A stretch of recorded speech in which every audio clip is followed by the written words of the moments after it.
आज की ख़ास मुलाकात में हमारे साथ मौजूद हैं आम आदमी पार्टी लीगल सेल के इंचार्ज जम्मू प्रोविंस संजीव सरीन जी, और इनकी टीम के मेंबरान हैं अरविंद बंदराल साहब और जाहिद अहमद भट्टी साहब। संजीव सर, मैं सबसे पहले आपसे शुरू करना चाहूँगा। आज एक नई डेवलपमेंट आम आदमी पार्टी में देखने को मिली है। हर्षदेव सिंह, जिनके लिए आपके पार्टी के कुछ लोग भी कह रहे थे कि वो फ़िल्टर में पास नहीं होंगे या नहीं हो रहे हैं, आज कैसे वो पास हो गए और कैसे एक मास्टर स्ट्रोक जो है वो हर्षदेव जी ने खेला है। जम्मू कश्मीर की आम आदमी पार्टी के जितने भी नेता हैं जिससे भी हमने बात की है, उनको भी मालूम नहीं था कि अचानक से ये क्या सुनने को मिल गया। अरफात साहब, आपको सबसे पहले मैं बताऊं, आम आदमी पार्टी के सुप्रीमो माननीय अरविंद केजरीवाल जी, जो दिल्ली के चीफ मिनिस्टर हैं, उन्होंने एक बार नहीं बार बार प्रेस में आके और ओपन प्लेटफॉर्म्स पे, स्पीचेस पे हमेशा वो कहते हैं कि हम हर उस पार्टी के हर एक नेक, ईमानदार, ऑनेस्ट लीडर का स्वागत करते हैं अपनी पार्टी में, जो आकर अपनी सेवाएं पब्लिक की वेलफेयर के लिए देना चाहते हैं। हर्षदेव जी भी, आपकी जानकारी के लिए बता दूं कि उन्होंने जम्मू यूनिवर्सिटी से लॉ मेरे साथ ही की थी। हालांकि उम्र में वो मेरे से बड़े हैं, अच्छे दोस्त हैं।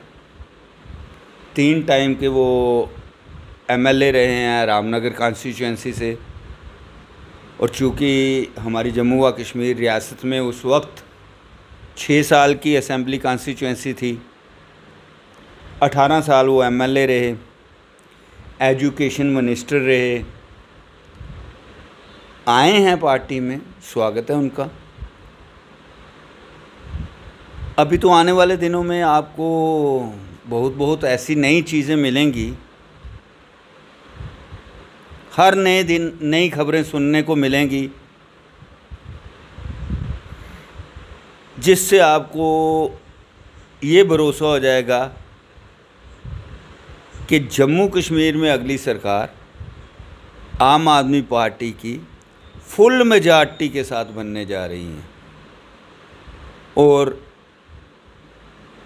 उसका एक वैसे भी इंडिकेशन कल भी आ गया है। आम आदमी पार्टी जो हमेशा नए नए तजर्बे भी करती जाती है, जम्मू व कश्मीर में भी आम आदमी पार्टी शुरू से ही काम करते चली आ रही है। स्टार्टिंग में आम आदमी पार्टी का जम्मू व कश्मीर इकाई का इंचार्ज गुलाब सिंह यादव, जो एमएलए मटियाला से थे, उनको बनाया गया। उन्होंने काफ़ी मेहनत की। फिर उसके बाद आम आदमी पार्टी ने गुलाब सिंह यादव जी को कुछ देर के लिए पंजाब का भी 2017 में कुछ कॉन्स्टिट्यूएंसीज़ का इंचार्ज बनाया था। उसके बाद उनको गुजरात की बागडोर दे दी थी। देर सवेर काफ़ी चेंजेस आती रही, उनकी एक्सपीरियंस से हमने कुछ सीखा। धीरे धीरे बाकी भी दिल्ली से प्रभारी बनाए जाते रहे। लेटेस्ट थे हमारे दुर्गेश भाई पाठक जी भी, जिन्होंने दिल्ली में बहुत अच्छा काम किया था। जम्मू कश्मीर में भी उन्होंने संगठन को बहुत मजबूत किया, जो इस वक्त हिमाचल प्रदेश के भी प्रभारी हैं। अब एक आध दिन पहले ही डिलिमिटेशन की रिपोर्ट आई है, और दिल्ली से हमारी पार्टी ने जम्मू के प्रभारी बना दिया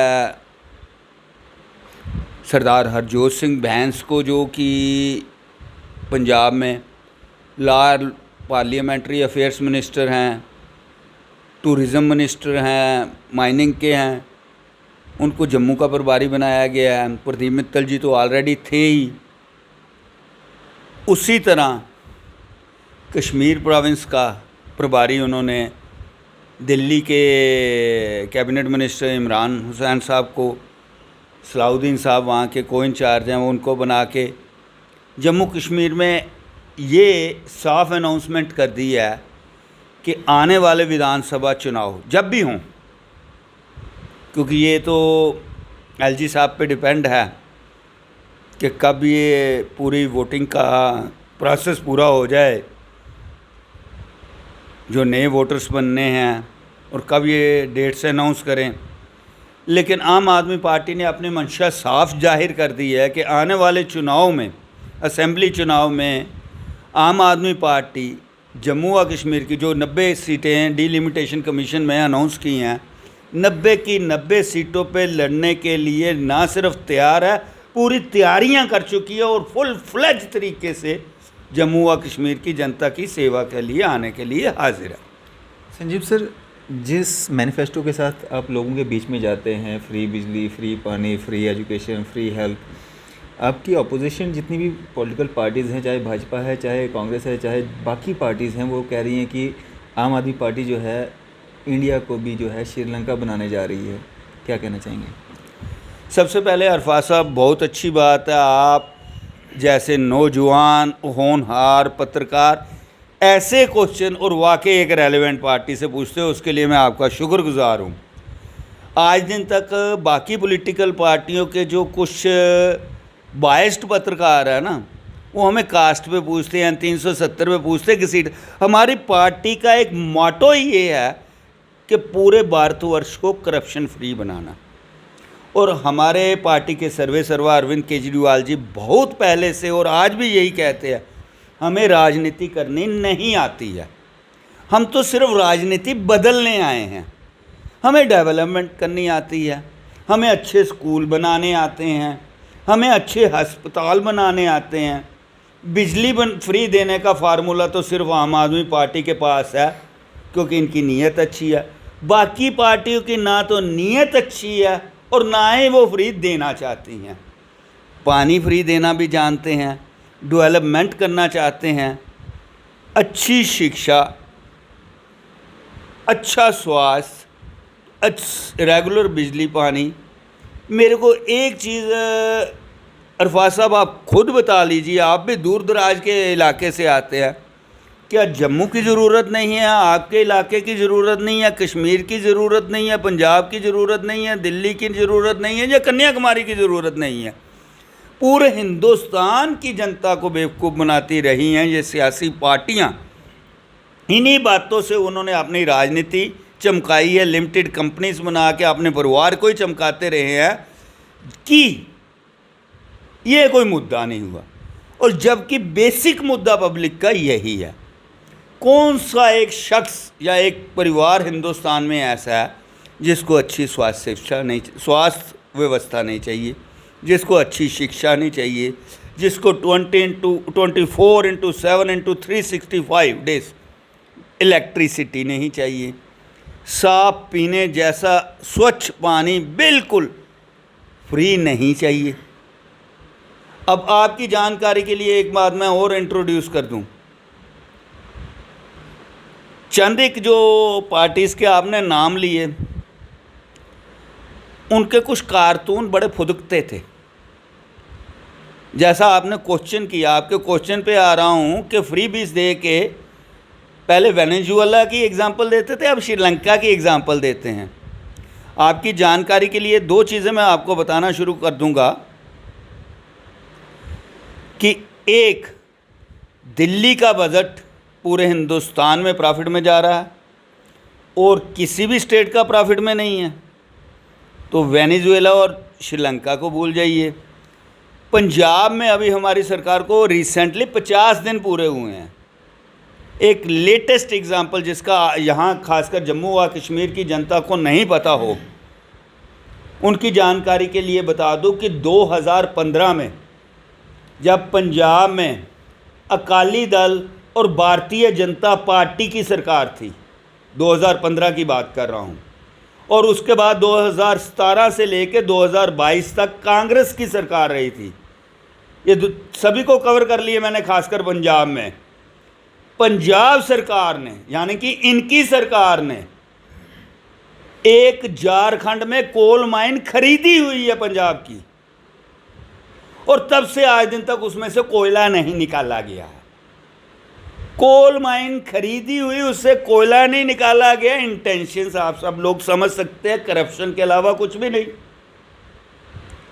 अब आम आदमी पार्टी की सरकार जो सरदार भगवंत सिंह मान जी के नेतृत्व में चल रही है, उन्होंने जब फाइलें खंगाली, उनको पता चल गया और उन्होंने घोषणा की है इसी मई महीने में वो वहाँ की पर्सनल विज़िट करेंगे खान का, और वहाँ से कोयला बाकायदा पंजाब को सप्लाई करेंगे और पंजाब की बिजली की व्यवस्था भी दूर हो जाएगी। दूसरा, आपकी जानकारी के लिए बता दूं, दुनिया की सबसे बड़ी पार्टी, इसलिए दुनिया की सबसे छोटी पार्टी यानी कि हमारी आम आदमी पार्टी से इसलिए भी डरती है कि वो अडानी और अंबानी से कोयला ब्लैक में खरीदती है, उनसे बिजली ब्लैक में खरीदती है। इस कोयले का जो संकट बनाया गया है पूरे हिंदुस्तान में, क्या दिल्ली में संकट नहीं है? दिल्ली की एक पढ़ी लिखी और ईमानदार सरकार ने एक ऐसा इस दौरान रिकॉर्ड कायम किया कि वहाँ 1 मिनट के लिए भी बिजली नहीं जाती, क्योंकि सबसे पहले उन्होंने दिल्ली में कोयले पे अपनी रिलायबिलिटी कम की। सोलर सिस्टम, इको सिस्टम, बिजली के जो सेकेंडरी सिस्टम है, और उसमें भी लॉन्ग टर्म एग्रीमेंट करके आज भी दिल्ली की जनता को free up to some extent बिजली प्रोवाइड की जा रही है, 200 यूनिट तक और 400 यूनिट तक। यहाँ तो हाफ रेट, यहाँ 800 रुपये का सब्सिडी।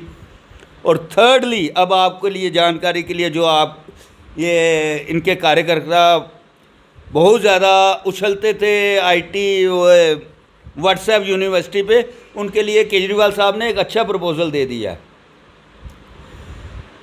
अरविंद केजरीवाल जी ने कहा है 1 अक्टूबर से दिल्ली में जो लोग, दिल्ली के रहने वाले, फ्री इलेक्ट्रिसिटी सब्सिडी नहीं चाहते हैं,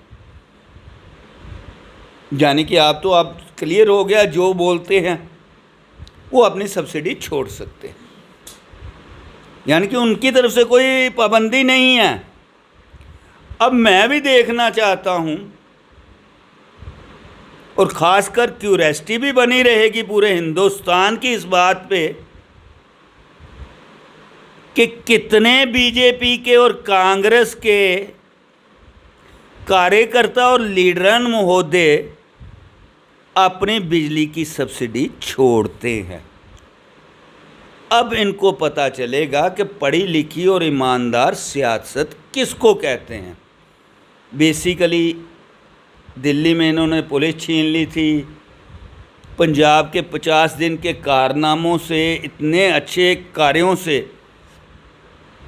35,000 कंट्रैक्चुअल्स को नौकरी मिल गई, 25,000 बोला था, 26,000, 26,500 नौकरियां निकाल दी गई, किसानों को सब्सिडी दे दी गई इतनी, और जो नए नए उन्होंने सारे काम करने थे, बुआई के लिए भी उन्होंने 1,500 रुपया पर एकड़ सब्सिडी दी, मूंग की दाल का प्रोविज़न, मतलब आहिस्ता आहिस्ता लोगों से पूछ के जैसे जैसे 50 दिनों में इतने काम देख लिए हैं।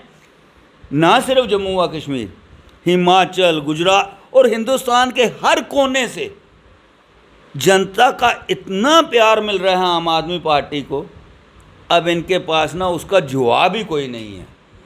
अब लोग जम्मू व कश्मीर में तो ज्वाइन कर ही रहे हैं विभिन्न, आपको नेशनल चैनल्स वगैरह, जहाँ जो कुछ एक चैनलों की भी मजबूरी होती है, मैं कहता नहीं क्योंकि एडवर्टाइजमेंट उनको सरकार की तरफ से मिलनी है होती है, अगर वो आम आदमी पार्टी की खबरें दिखाना शुरू कर देंगे तो उनका भी हाथ पैर खींच लिए जाते हैं, क्योंकि गोदी मीडिया की हालत तो आपने फॉरेन कंट्री में अभी देख लिया था, उनको अंदर मोदी जी के भाषण के अंदर भी नहीं जाने दिया था। हालात ये हो गया, उनकी टीआरपी भी गिरना शुरू हो गई है और जनता भी अब अवेयर हो गई है। बड़ी जल्दी वो वक्त आ रहा है कि भारतीय जनता पार्टी हर जगह बेनकाब होती जा रही है और यहाँ की जनता उसको नकारती जा रही है।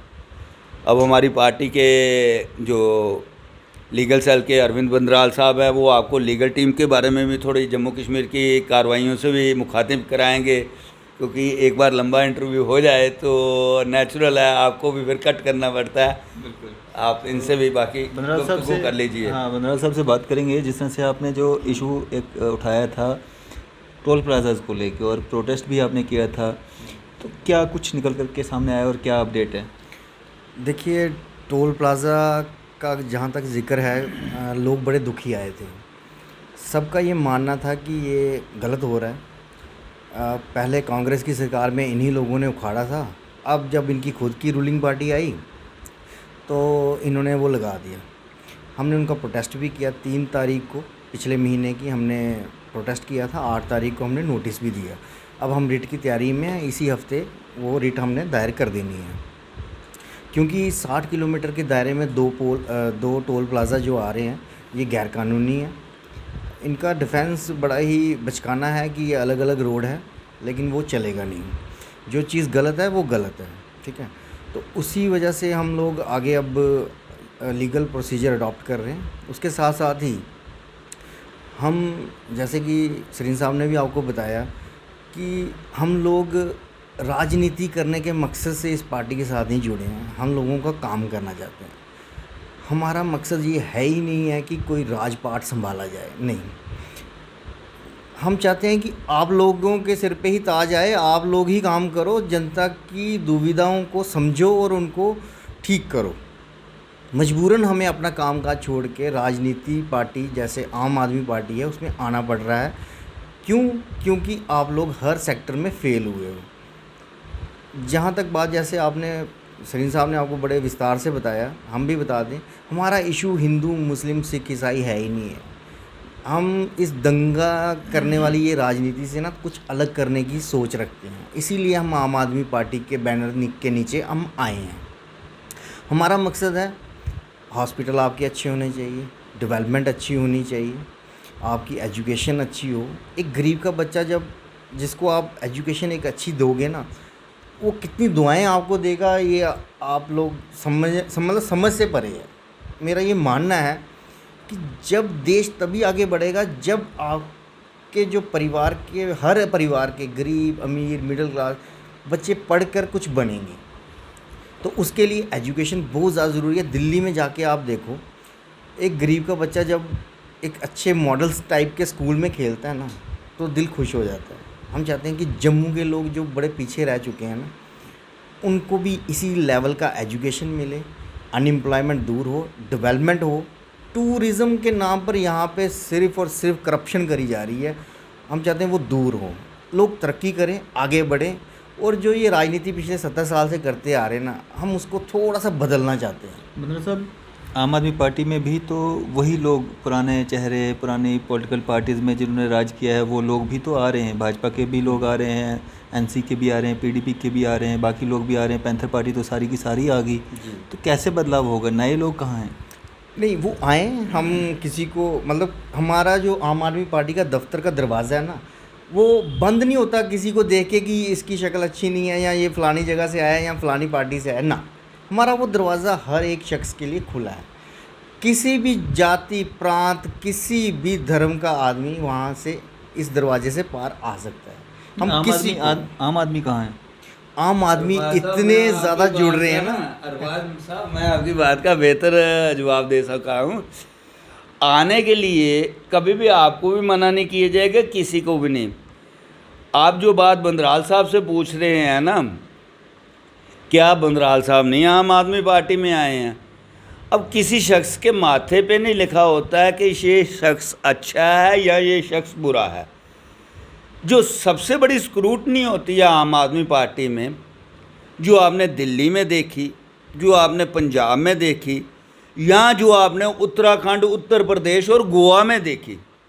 चाहे हमें उत्तराखंड और उत्तर प्रदेश में उतनी सफलता नहीं मिली, सबसे बड़ी एक पार्टी की परीक्षा उस वक्त होती है जब उसको, खासकर असेंबली इलेक्शंस की मैं बात कर रहा हूँ, जब उसको असेंबली इलेक्शंस की सीट्स बांटी जा रही हैं। अब ये क्वेश्चन आपका अप्रोप्रिएट तब होगा जब आम आदमी पार्टी किसी क्रिमिनल को सीट दे, किसी ऐसे नागवारा शख्स को सीट दे जिसको पब्लिक पसंद ना करती हो, फिर आपका ये क्वेश्चन बहुत हद तक सही बैठेगा कि आम आदमी पार्टी के दरवाजे सबके लिए खुले हैं। अब किसी के माथे पे नहीं लिखा, अच्छा कल को किसी ने गुनाह किया, अब उसको आप मार्केट से बिल्कुल तो इग्नोर कर नहीं सकते। एक सुधरने का मौका लेके काम करने की नीयत से आता है तो उसको एक कम से कम मौका तो मिलना चाहिए, जैसे भाजपा वाले देते हैं। नहीं, भारतीय जनता पार्टी में तो जो चला गया तो वो गंगा स्नान कर लिया। वही मैं भी बोल रहा हूँ। हमारी पार्टी में तो ऐसा एक शख्स बता दीजिए, चाहे वो दिल्ली है चाहे वो पंजाब है, क्योंकि एक एग्ज़ाम्पल सेट करके रखी है हमारी पार्टी ने। आ तो कुछ भी सकते हैं, लेकिन जहाँ तक आपकी बात है, किसी गलत अनासर को टिकट दी हो तो उसके ऊपर बहस हो सकती है। आपकी जानकारी के लिए मैं बता दूं, दिल्ली में आम आदमी पार्टी ने पहली बार भी जब टिकटें दी थी ना, इवन टिकटें दे के इलेक्शन अनाउंस हो गया, लास्ट डेट भी हो गई, तब भी पार्टी को कुछ गलत अनासर का पता चला कि इतनी वेरिफिकेशन के करने के बाद भी कुछ एक गलत लोगों को टिकट मिल गई। तो आम आदमी पार्टी ने ओपनली अनाउंस किया था ये हमारी पार्टी के कैंडिडेट नहीं हैं, हम इनको वोट नहीं देने की खुद ही अपील करते हैं। आम आदमी पार्टी ने एक एग्जाम्पल सेट की हुई है। बाकी कई जगह गलतियां भी होती हैं और गलती को सुधारा भी जा सकता है, लेकिन अटमोस्ट कोशिश आम आदमी पार्टी की तरफ से यही होती है कि किसी गलत अनासर को पब्लिक का रिप्रेजेंटेटिव बना के नहीं भेजा जाए। बिल्कुल। चलें, आखिर में क्या एक मैसेज रहेगा आपका? हमारा यही मैसेज है कि देखो, एक बदलाव की ज़रूरत है जम्मू के अंदर। हम चाहते हैं कि सारे लोग, आप अपना देख लीजिए, हेल्थ सेक्टर देख लीजिए, हॉस्पिटल्स में आपको कोई पूछ नहीं रहा है, बुरी हालत है लोगों की, लोग चिल्ला रहे हैं, महंगाई की मार इतनी ज़्यादा है कि आम लोग नहीं सर्वाइव कर पा रहे हैं।